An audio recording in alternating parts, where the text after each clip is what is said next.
আমরা সমাজে উইরা আসি নাই, আমরা এই দেশের নাগরিক। আমরা বসেন বসেন,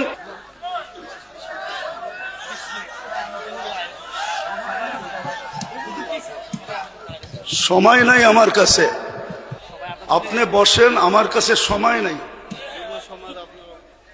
রাখেন রাখেন, আমরা সমাজে উইরা আসি নাই, আমরা এই দেশের নাগরিক। আমরা বসেন বসেন, আমরা ট্যাক্স হোল্ডার নাগরিক, ট্যাক্স দেই আমরা, ট্যাক্স। আমরা ট্যাক্স ছাড়া এই দেশে থাকি না। আপনারা বসেন, আপনারা বসেন। আমাদের দেশের কালচার এটা হয়ে গেছে, সবাই হুজুরদের কথা বলে কিন্তু হুজুরদেরকে আন্ডার এস্টিমেট করে। আমি পায়ে হাত দিয়া বলবো, আমাকে কেউ আন্ডার এস্টিমেট করেন না। আপনারা আমাকে চিনেন না, আমার পরিচয় জানেন না। বসেন, আপনারা বসেন, আপনারা বসেন। আমার পরিচয় আপনারা জানেন না, আপনারা আমাকে আন্ডার এস্টিমেট করেন না। আমরা সর্ব ওয়াজ মাহফিলে এটা ভুগতেছি আজকে 16 বছর ধরে না। আমরা জন্ম থেকে জ্বলছি। কেন আমি কিন্তু ওয়াজ মাহফিলে আসি, আমরা অনুদান দিয়ে সার্বিক সহযোগিতা করে এখানে এসে দাঁড়াই। আর অনেক সবার কথা বলছি না, অনেক বক্তা আছে অর্থের বিনিময়ে এখানে আসে। বিচার করতে হবে। একজন সমাজবাসী, সমাজপতি, সমাজের যে কমিটি, সে যতটুকু এই সমাজের কল্যাণে কাজ করতে পারবে, একজন ইমাম কিন্তু পারে না। সে তো ইমামের দায়িত্ব নিয়ে বসে আছে, কেন পারে না? আমাদের সভাপতি সাহেব, আপনাদের সভাপতি সাহেব এটা একটু ত্রুটি করেন নাই। আমার বিশ্বাস পরিপূর্ণ দিক নির্দেশনা হয়ে গেছে। আমার হাতেও সময় নাই, বিদায় আমি আশা করি আমার পরে যিনি আসে উনি আপনাদের সামনে কথা রাখবেন, শেষ পর্যন্ত কথা বলবেন। আমি শুধু আপনাদের জন্য দোয়া করব। আর সভাপতি সাহেব যেই কথাগুলা বললেন ওইগুলাই আমাদের পাথেওর জন্য যথেষ্ট, কেননা ওনারা আমাদের দেশের কর্ণধার। ওনাদের কৃপাই আমরা বেঁচে আছি। ওনাদের কৃপা যদি না থাকতো তাহলে হয়তো আমরা দেশে থাকতেও পারতাম না, বা দেশে থাকতামও না। কোথায় থাকতাম আল্লাহই জানে। বিদায় আমি কথা লম্বা করতে চাইতেছি না। আমিও আপনাদের কাছ থেকে বিদায় নিতেছি।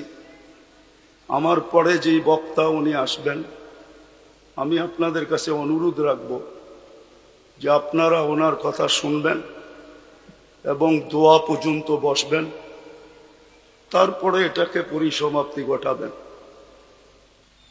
বলে আমি আমার কথা শেষ করলাম।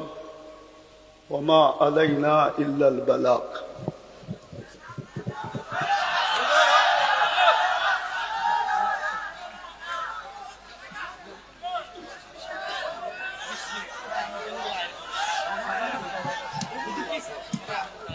সময় নাই আমার কাছে, আপনি বসেন, আমার কাছে সময় নাই।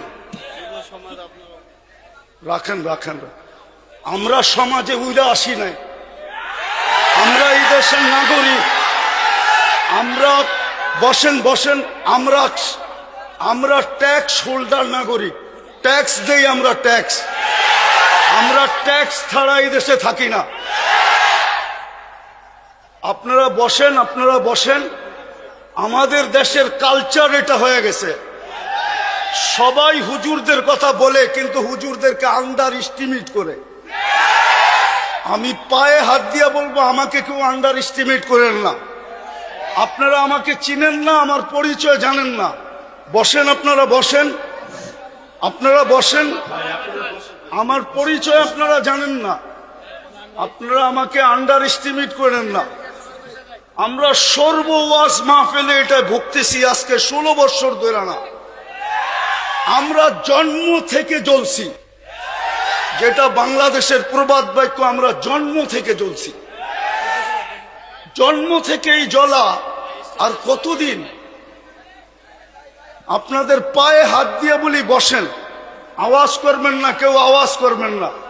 আমাদের সময়ের দাম আছে। আমাদের সময়ের দাম আছে এরকম যে আমাদের সময়ের দাম নাই, বা আমাদের এইটা কইরা খাইতে হবে এরকম কোনো জরুরি না যে আমাদের ওয়াশ করেই খাইতে হবে। আমাদের খাওয়ার অনেক ব্যবস্থা আল্লাহ রেখা দিছে। যেই আল্লাহ আমাকে জন্ম দিছে উনি আমার খাওয়া তৈরি করেন নাই, না খাওয়া ছাড়া আমাকে দুনিয়াতে পাঠায় দিছে যে আমাদেরকে এইভাবে কইরা খাইতে হবে। আপনাদের পায়ে হাত দিয়া বলি, আওয়াজ করবেন না। বাস আমি যেটা বলছি, সভাপতি সাহেব আমাদেরকে দিক নির্দেশনা ভালোই দেখাইছেন, খারাপ না, কিন্তু আমি আপনাদেরকে বলতেছি আমার হাতে সময় নেই, আমার আরেকটা প্রোগ্রামে যেতে হবে। আমার এইখানে লেখা আছে 9টা, দেখেন যদি লেখা না থাকে। এখন বাজে কয়টা বলেন তো আপনারা? হ্যাঁ, আপনারা আপনাদের লেখার উপরে আন্তরিক না? আন্তরিক না? আপনারা তো আন্তরিক না। আপনারা আমাকে 9টার সময় দিতে পারেন নাই। আপনারা এখন বাঁচতে শেষ 35 মিনিট আপনারা আমার লস করছেন। বিদায় আমি আপনাদেরকে সময় দিব কোত্থেকে? আমার তো ছিল 9টার থেকে আমি 10টা দিব আপনাদেরকে 1 ঘন্টা। আমার মিশনই তো এই যুবকদেরকে নিয়ে খেলা। আমি তো যুবকদেরকে নিয়েই খেলি, যুবকদেরকে তো আমরাই তৈরি করছি। আমি যদিও দেশের স্বাধীনতা দেখি নাই, আমি দেখবো কোত্থেকে? ওই 4 তারিখের রাত্রে তো আমি ইংল্যান্ড থেকে কানাডায় যেতেছিলাম, আমি তো জমিনেই ছিলাম না, 39,000 ফিট উপরে ছিলাম। নামার পরে আমি শুনছি দেশ স্বাধীন হয়ে গেছে। ওই দিন থেকে আমার দিলে জন্ম নিছে। আর আমি জানি আমার দেশের যুবক নিয়ে কোথায় রিচার্জ চলতেছে। আমার দেশের কয়জন বলতে পারবে এটা আমি জানি না, কিন্তু আমি জানি আমার দেশের যুবকদেরকে নিয়ে কোথায় রিচার্জ চলতেছে, কোন কোন দেশে বাংলাদেশের যুবক নিয়ে রিচার্জ চলতেছে। যে একটা দিন ছিল স্বপ্নে ভাবতে পারতো না। স্বপ্নে যদি কেউ কাজ করা ভাবতো যে উনি স্বপ্নে ভাবতেছে ঘুমের ভিতরে যে কাজ করা ফেলবে, তো উঠা দেখছে হ্যান্ডকাপ নিয়ে দাঁড়ায় আছে।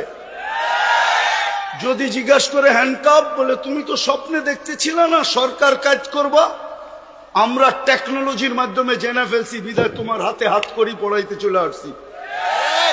আমার দেশের যুবকরা স্বাধীনতা আইনা দিছে।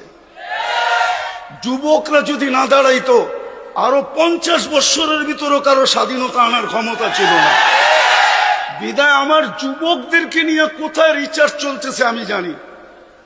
আমি জানি পেন্টাগনের কোন কামরায় রিচার্জ চলতেছে। পেন্টাগন চিনো তোমরা? হ্যাঁ, পেন্টাগন তো চিনো না, ঠিক না? কোন কামরায় পেন্টাগনের রিচার্জ চলতেছে বাংলাদেশের যুবক, এগুলা কি? বিদায় আমার মিশনই হলো যুবক নিয়ে খেলা। নাইলে আমি গত বছর এখানে আসছিলাম রাত্র 1টার সময়। আমি জানছি আমি এইখানে আসবো কয়টায় জানেন? 8টার সময় জানছি আমি এইখানে আসবো। যদি আমি জানতাম তো আমি আসতাম না। কসম খোদা, আমাকে কেউ নিয়ে আসতে পারতো না। আমি জানছি 8টার সময় যে আমি এখানে যেতেছি, কিন্তু আমি এর আগে জানতে ছিলাম আমি আরেকটা মার্কেট আছে ওইদিকে। কি মার্কেট জানি? সুলতান মার্কেট যাব, কিন্তু আমাকে বাইপাস করে এখানে নিয়ে আসছে। আমি জানলে আসতাম না, আমার আসার ইচ্ছা ছিল না। সময়টা অনেক চলে গেছে। মানুষের মেমোরির ভিতরে একটা জিনিস সেট থাকে, সেটটা নষ্ট হয়ে গেছে। এখন আপনাদেরকে আমি কি শোনাবো? কিন্তু এতটুক শোনাবো যুবকদেরকে, যৌবনের মূল্যায়ন করো। কেননা তোমার উপরে আল্লাহর বাজেট ব্যয় হইতেছে। আমাদের সবার উপরই আল্লাহর বাজেট ব্যয় হইতেছে। যতই ব্যক্তিত্ব দেখাই না কেন, যদি আল্লাহর কাছ থেকে পানির দামে অক্সিজেন কিনতে হতো, তাহলে ডেলি 16,500 টাকা বিল দিতে হতো, মাসে 4,95,000 টাকা বিল দিতে হতো। এই এলাকায় বাড়ি আর ঘর আর বিল্ডিং কারো লেংটি পর্যন্ত থাকতো না, লেংটি। বিদায় তোমাদের পায়ে হাত দিয়ে বলি, যৌবনটাকে মূল্যায়িত করো। অমূল্য রত্ন আল্লাহ দিছেন। পুরুষকেও বলি পুরুষত্বের মূল্যায়ন করেন, মা বোনদেরকে বলি মাতৃত্বের মূল্যায়ন করেন। চলে যেতে হবে কালকে আল্লাহর কাছে। দুনিয়ায় কয়দিন? দুনিয়ার বাহাদুরি কয়দিন? হাতে আছে যতদিন, বা আপনি বেঁচে আছেন যতদিন। নাইলে অতীতেই তো দেখতাম তেল মারতে মারতে মারতে মিডিয়ালারা তেলের দাম বাড়ায় দিছিল। বিনা তেলে কিভাবে পাকাইতে হয় এটা পত্রিকায় লিখতে শুরু করছে। আজকেও দেখতেছি স্বৈরাচার বলতে বলতে গলা শুকায়া ফেলতেছে, মাঝে মাঝে শুকায় আবার পানিও খায়। তো চিত্র তো দেখতেছি আমাদের চোখেই। দুনিয়ায় কতক্ষণ? আমি বেঁচে আছি যতক্ষণ, অথবা আমার কাছে আছে যতক্ষণ। যেদিন থাকবে না, আমিও থাকবো না, আমার কাছেও থাকবে না।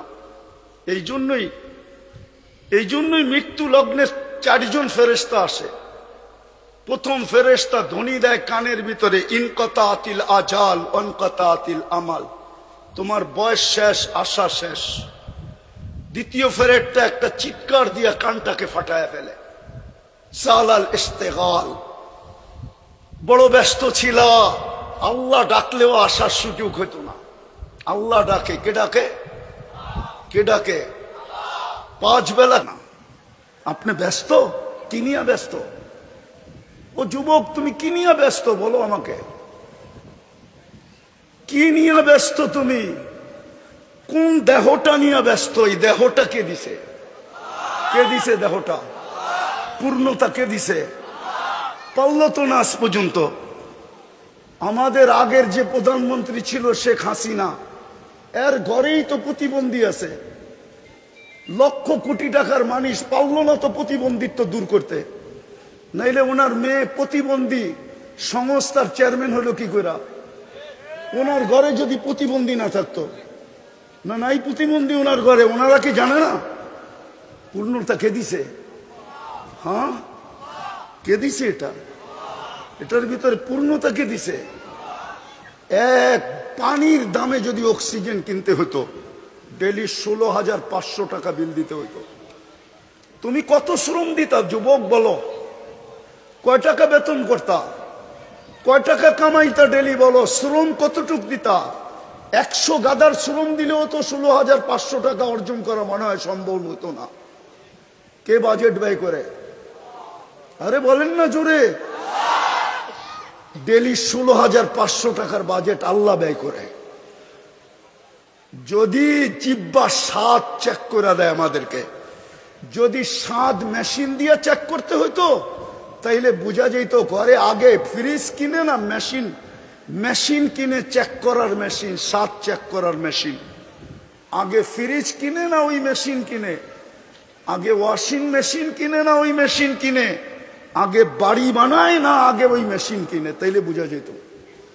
আমাদের বিত্তশালীরা তো আমাদের দেশে চিকিৎসা করে না, কেননা আমাদের দেশের 80% রিপোর্ট বলে ভুল হয়।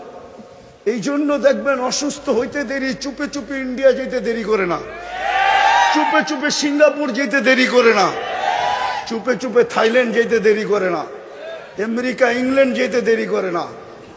হইতে পারতো আপনি মেশিন কিনছেন বটে, কিন্তু আপনার মেশিন যদি ভুল রিপোর্ট দিত আপনি কি করতেন?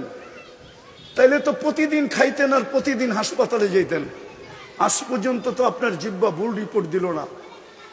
এই জন্যই তো আপনি বোঝেন না স্বাদ চেক করার কয় টাকা লাগে।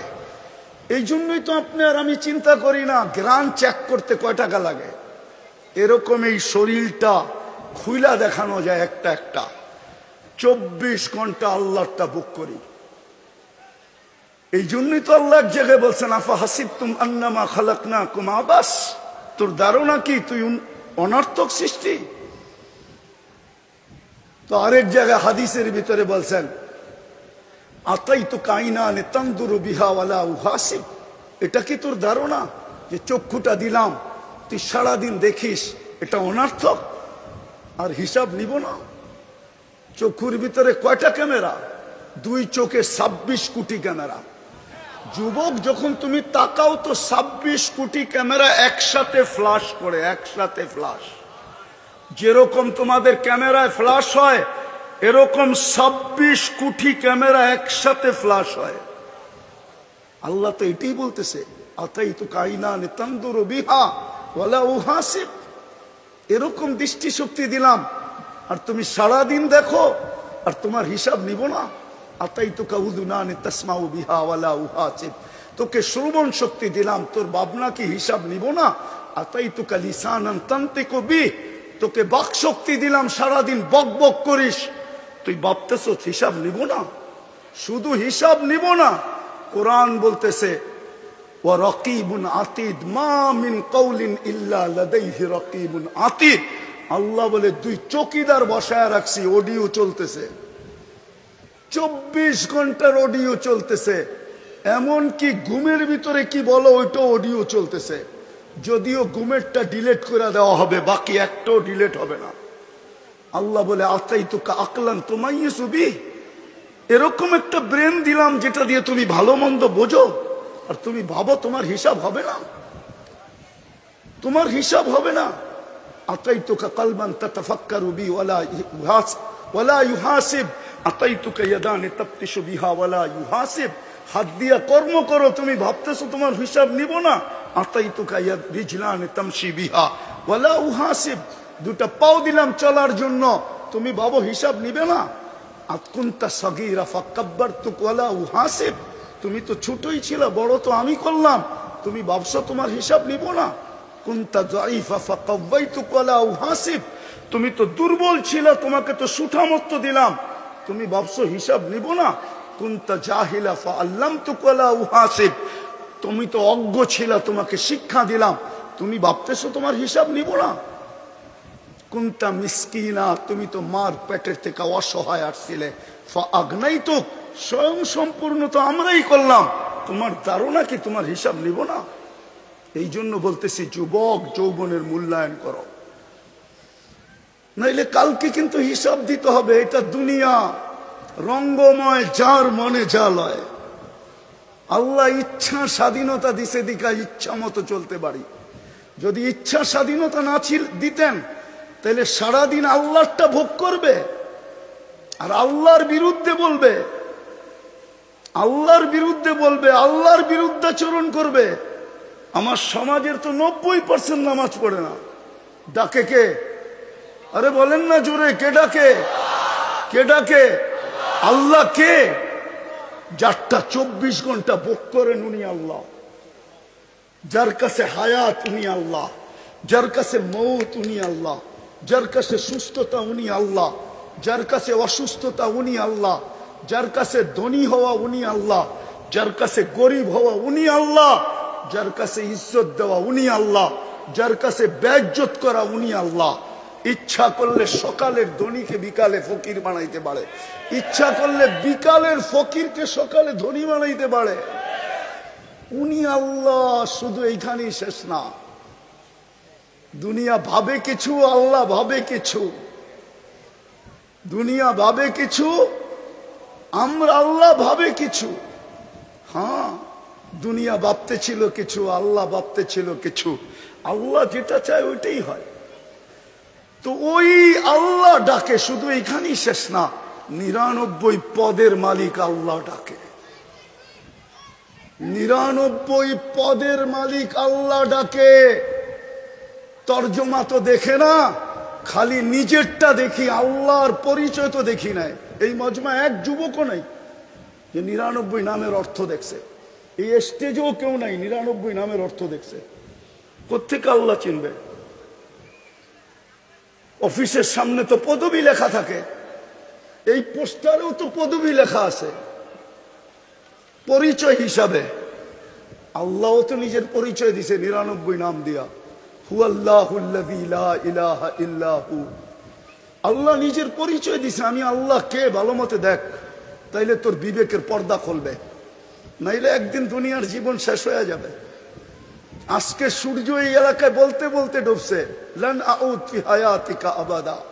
হতে পারে কালকে তোমরা কেউ আমাকে উঠতে দেখবে না। আমি দুনিয়ার শত জায়গা চিনি এই দুই চোখে, আমি একটা দেশ তো দেখি নাই।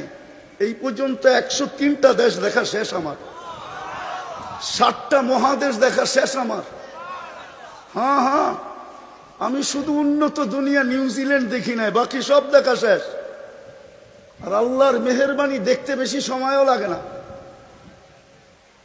আমার পাসপোর্টের যে অবস্থা এখন আছে, যদিও কথা মিডিয়ায় চলে যাবে, আমার এয়ারপোর্টে যে টিকিট নিলেই চলবে।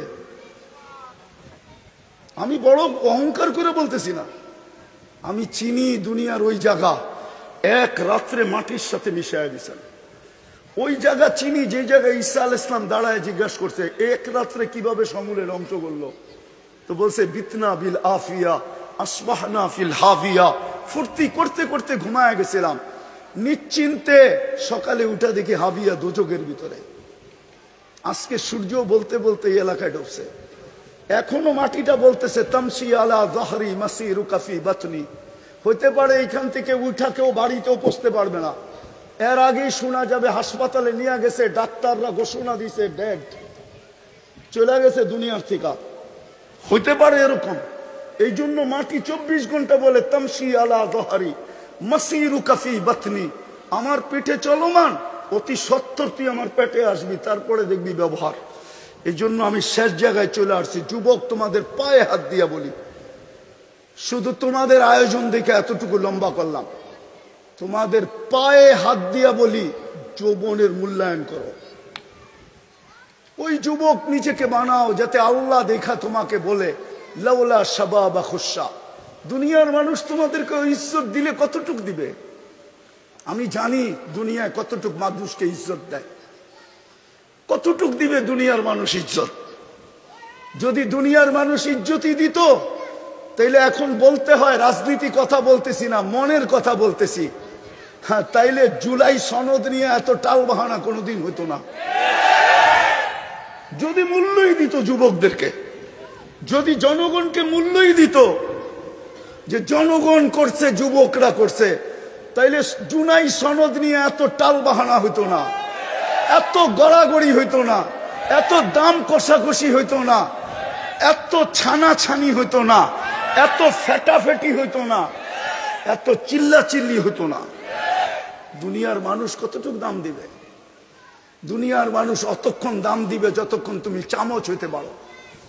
বস, তোমার তরকারি বাড়া শেষ, তোমার প্রয়োজন শেষ। আমার কথা বিশ্বাস করো, আল্লাহ তোমাকে দাম দিবে যদি তুমি মূল্যায়ন করতে পারো যৌবনের। আমি হাদিস থেকে দেখাইতেছি কতটুকু দাম দিবে। আল্লাহ বলে লাউলা শাবাবা খুশা। ওই যুবকরা যদি জমিনে না থাকতো, যে নিজেকে লজ্জাপতির মতো আল্লাহর ভয়ে গুটায় নিছে, আল্লাহ বলে লাজালতু সামা হাদিদা, আমি আকাশকে লোহার বানায় দিতাম, আল আরদা সাফসাফা, জমিনকে তামার, ওমা আনজালতু মিনাস সামাই কাতরা ওমা আমবাততু মিনাল আরদি হাব্বা। জমিন থেকে একটা শস্যের দানা না, আকাশ থেকে একটা বৃষ্টির ফোঁটা না, বাল আনজালতু আলাইহিমুল আযাবা সাব্বা, একের পর এক আযাব দিয়ে ধ্বংস করে ফেলতাম। আর করবেন না কেন? আল্লাহ ডাকে, তারপরও তো আসে না, বলে আমি ব্যস্ত, আমি এই কাজে সেই কাজে, এই সেবায় সেই সেবায় ব্যস্ত। আল্লাহ ডাক, যে আল্লাহ অস্তিত্ব দিল, 99 পদের মালিক।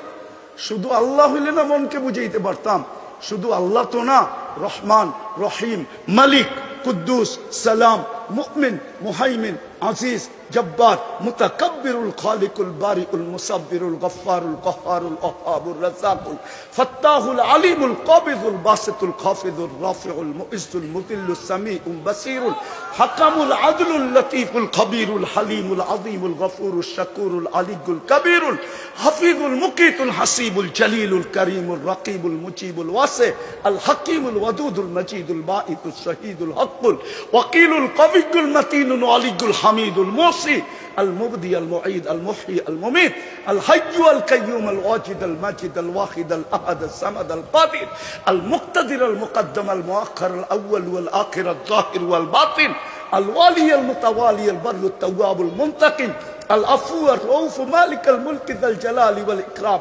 المقسط والجامع والغني والمغني المانع الضار النافع النور الهادي البديع والباقي الوارث والرشيد الصبور جل جلاله 99 পদের মালিক আল্লাহ ডাকে। 90 ভাগ আসে না নামাজে, 90 ভাগ নারী পুরুষ নামাজ পড়ে না। সে এক কাহিনী দিয়ে ইতি টানতেছি। এই জন্যই এক আল্লাহওয়ালা কবরস্থানে বৈশা কাঁদতে ছিল। এক যুবক জিজ্ঞাসা করছে, বাবা তুই কবরস্থানে কাঁদিস কেন? এইখানে তোর কান্না দেখবেই বা কে? আর তোর যদি কোনো প্রয়োজন থাকে মিটাই বইবাকে, তুই লোকালয়ে কাজ যায়া। তো বাবা বলতেছে কেন কানতেছি জানিস যুবক? বললে কি তুই বুঝবি? বলে বল না বাবা, দেখি বুঝে আসে কিনা। তো বাবা বলতেছিল চোখে দেখতেছি, চোখে। এই মানুষগুলা যখন দুনিয়ার উপরে ছিল, আল্লাহ 24 ঘন্টা মাফ করার জন্য ডাকতেন, কিন্তু কেউ মাপের জন্য হাত উঠাইতো না। আজকে 24 ঘন্টা আল্লাহ মাফ করার জন্য ডাকে। যুবক, তোমাকে 24 ঘন্টা ডাকে। এখন তো প্রথম আকাশ থেকে ডাকতেছে। ইমাম বুখারী বলছে, আমি বলি নাই, হালমি মুস্তাগফির ফাগফির আলা। তারপরে বাবা বলতেছিল বেটা, সচক্ষে দেখতেছি এখন সবাই 24 ঘন্টা মাপ চাইতেছে, আল্লাহ একবারও তাকায়া দেখে না। জানি না কথাটা যুবকদের দিলে লাগাইতে পারছে কিনা। আজকে মাফ করার জন্য ডাকে, কেউ হাত তোলে না, না নারী, না পুরুষ, না যুবক, না বৃদ্ধ, না শাসক, না শাসিত, কেউ হাত উঠায় না। কবরে যাওয়ার পরে মাপ চাবে, ওই দিন আল্লাহ আর তাকায় দেখবে না। এই জন্য আসো যুবক, যৌবনের মূল্যায়ন করি। পুরুষদেরকে বলতেছি পুরুষত্বের মূল্যায়ন করেন। মা বোনতে বলতেছি মা বোন, নারীত্বের মূল্যায়ন করি। প্রত্যেক শ্রেণীর মানুষকে বলতেছি মূল্যায়ন করেন। মৌত কখন চলে আসবে কেউ জানে না। ওইখানে কোনো পরিচয় চলবে না। যদি চলতো, একটা বলতেছি একটা, তাইলে আবু তালেবের কবর আজকে 25-30 না, 89 থেকে এই পর্যন্ত আমাকে কাঁদাইতো না। হ্যাঁ হ্যাঁ, 89 থেকে প্রথম আমি মক্কা গেছি 89-এ। 89 থেকে নিয়ে এই পর্যন্ত প্রতি বছর আমাকে কাঁদাইতো না। একবার না, যতবার যেই ততবারই কাঁদায়। আমি চিনি উনার কবর কোথায়, কার পাশে, কোন কবরস্থানে, যেটাকে ওলামারা জান্নাতুল মুআল্লা বলে, উপরের জান্নাত, মক্কার কবরস্থান। কার পাশে? খাদিজাতুল কুবরা রাদিয়াল্লাহু তাআলা আনহার পাশে আবু তালেবের কবর। ওই কবর আমাকে কোনোদিন কাঁদাইতো না। বললাম তো 89 থেকে কাঁদাইতেছে, প্রতিবার 2 বার 3 বার, প্রতি বছর বহুতবার কাঁদাইতো না। আপনি চেনেন না আবু তালেবকে? সম্পর্ক কার সাথে ছিল আপনি এটাও জানেন না। আপনি কোত্থেকে জানবেন মুহাম্মদুর রাসূলুল্লাহকে? একটা কথা বলি, কবরে প্রথম প্রমাণ করতে হবে, প্রথম কবরের সুয়াল। যারা বলে প্রথম সুয়াল কবরের মান রব্বুকা, এটা মনে হয় তেমন ঠিক না। 3টা প্রশ্ন হবে, এটা ঠিক, কিন্তু প্রথম প্রশ্ন হবে মা কুনতা তাকুলু ফি হাদার রাজুলি মুহাম্মাদিন। ইমাম বুখারী লেখছেন, ইমাম মুসলিম লেখছেন রহমতুল্লাহ আলাইহি। প্রথম প্রমাণ করতে হবে আল্লাহর রসুলের রঙে তুমি কতটুকু রঙিন ছিলা। কেননা মুহাম্মদুর রাসূলুল্লাহ না হইলে আমরা আল্লাহ চিনতাম না। হ্যাঁ, আল্লাহ চিনতাম না, দিন চিনতাম না, কোরআন চিনতাম না, কোরআন পাইতাম না। মুহাম্মদুর রাসূলুল্লাহ না হইলে এক রাত্র 83 বৎসরও পাইতাম না। এক রাত্র যে 83 বৎসরের ইবাদত, এত বড় মর্যাদা আমাদের কপালে জড়তো না। আমরা তো মুহাম্মদুর রাসূলুল্লাহ চিনি না। মুহাম্মদুর রাসূলুল্লাহ আমার সমাজ চিনে না, আমার সমাজের যুবকরা চিনে না, আমার সমাজের কেউ চিনে না। যদি চিনতো তাহলে বাংলাদেশে কেন চিৎকার দিতে হতো কাদিয়ানীকে অমুসলিম ঘোষণা করার জন্য? হ্যাঁ, কেন চিৎকার দিতে হতো যে কাদিয়ানীকে অমুসলিম ঘোষণা করেন? যেই দেশে 90% মুসলমান, ওই দেশে কেন চিৎকার দিতে হতো? হ্যাঁ, সেমিনার কেন করতে হতো? ওলামাদেরকে কেন এই জন্য জেলে যেতে হতো? গুমের কেন শিকার হইতে হতো? এই মুহাম্মদুর রাসূলুল্লাহ আমরা চিনি না। বিদায় কবরের প্রথম প্রশ্ন প্রমাণ করতে হবে তুমি উনার রঙে কতটুকু রঙিন ছিলা। হ্যাঁ হ্যাঁ, প্রথম প্রশ্ন এটা। বুখারী শরীফ উঠায় দেখেন, আমি বানায় বলতেছি না। মুসলিম শরীফ উঠায় দেখেন, আমি বানায় বলতেছি না। প্রথম প্রশ্ন হবে এটা। এই জন্য পায়ে হাত দিয়া বলি, নিজেকে মূল্যায়িত করি। নাহলে দুনিয়ার মূল্য কতক্ষণ। কবির কথাই তো সত্য, মিলে খাক মে আহলে শাহ कैसे कैसे, जमी खा गई नौजवान कैसे कैसे, अजल ने न छोड़ा किसरा न दारा, उसी से सिकंदर सा फाते भी दिहारा, हर एक लेके क्या क्या हसरत सुधारा, परा रह गया यही ठाट सारा, बचपन ने तुझे बरसों खिलाया, जवानी ने मजनू बनाया, बुढ़ापे आके फिर क्या क्या सताया, अजल तेरा कर देगी बिल्कुल सफाया, तुझे दुल्हन के रहो सबसे आला, हो जीनत निराली हो फैशन निराला, यूं ही जिया करता है क्या मरने वाला, तुझे हुस्न जाहिर ने धोखे में डाला, जगह जी लगाने का दुनिया नहीं है, ये इबरत की जा है तमाशा नहीं है, अफा हसिबतुम अन्नमा खलकनाकुम अबस। শুধু ঐতিহ্য থেকে যাবে, ঐতিহ্য বেশি দূরে তো না, এটাও তো গাজীপুর, ঠিক না? হ্যাঁ, এটা গাজীপুর তো। হ্যাঁ, বাওয়ালের রাজা নাই, কিন্তু জমিন নিয়ে কামরা কামড়ি এখনো চলতেছে কোর্টে। আমরা চিনি কারা কামরা কামড়ি করতেছে। আমরা এই দেশেই থাকি, আমরা এই দেশেই বড় হয়েছি, আমরা এই দেশি ব্যাকগ্রাউন্ড নিয়ে উঠছি। আমরা চিনি কারা বাওয়ালের জমিন নিয়ে এখনো কামরা কামড়ি করে, অথচ বাওয়ালের রাজা নাই। ঐতিহ্য আছে, ঐতিহ্য। যুবক, তোমারও ঐতিহ্য থেকে যাবে, আমারও ঐতিহ্য থেকে যাবে, আমরা থাকবো না। চলো আজকে তওবা করে আল্লাহর কাছে নিজেকে দামি বানাই। পারবা তওবা করতে? কে কে পারবে দেখি? তাইলে তওবা করি। আল্লাহ, অতীত থেকে তওবা করলাম। বলো বলো, মনের থেকে বলো, মনের থেকে। সর্বশেষ আজকের থেকে তওবাকে অভ্যাস বানাও। ঘুমের সময় তওবা করে ঘুমাও, নাইলে হইতে পারে একদিন তুমিও চিৎকার দিবে, আমিও চিৎকার দিব, কিন্তু আর তাকায় দেখবে না। আজকে 24 ঘন্টা ডাকে শুধু তওবার জন্য। আর সর্বশেষ আজ থেকে নামাজ ছাড়বো, পাক্কা ওয়াদা। আল্লাহ আমাদেরকে আমল করার তৌফিক দান করেন।